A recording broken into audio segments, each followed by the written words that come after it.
Hello friends, today we look into making your own all-purpose or the universal soil mix for succulents and cacti. This recipe or the formula works best in all seasons throughout the year, including the rainy season. That's coming up.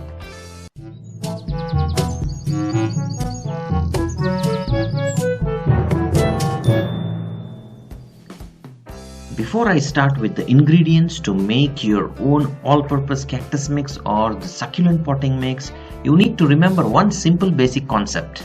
Succulents need to be planted in a soil that holds enough water for them to absorb what they need, but for a short duration of time, and it should drain out quickly so that the roots won't rot. Hence, soil with the best drainage is crucial for succulent survival. Now coming to the ingredients and the proportions to make the best potting mixture for succulents and cacti. You can use this mix for growing both indoor as well as outdoor succulents.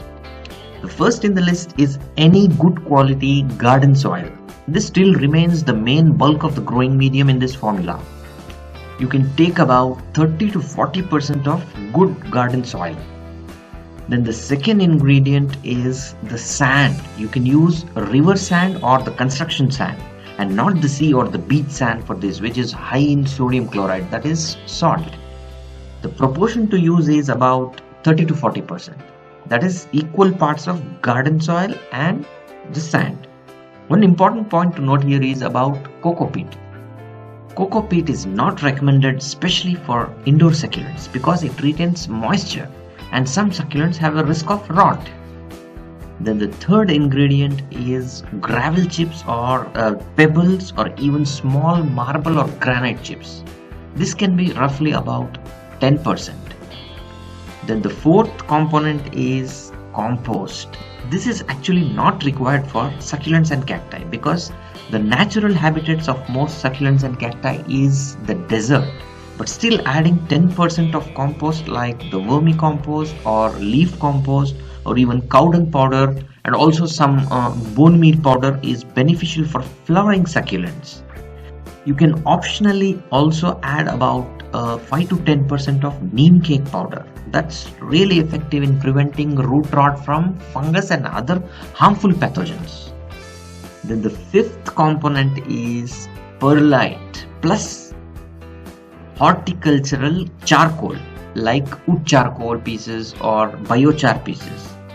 These ingredients keep the soil very loose and well aerated. In addition, charcoal can absorb soil nutrition, store them and release them when the nutrient level goes down. Charcoal also has some antifungal properties and hence helps in preventing root rot. You can use perlite alone or charcoal pieces alone, or a combination of both is really beneficial. About 10% of this can be added to the recipe. You can watch my two important videos after this. The first one is the concepts and various types of succulent soil mixes for indoor as well as outdoor usage. And the second video is explaining what is perlite and what is vermiculite. You can click the cards link at the top right corner of this video or from the end screen thumbnails. So there we have it folks, that was a short episode on the ideal DIY cactus or succulent mix. Please give me a thumbs up if you like the video and also share the video and comment something below the video. Happy gardening!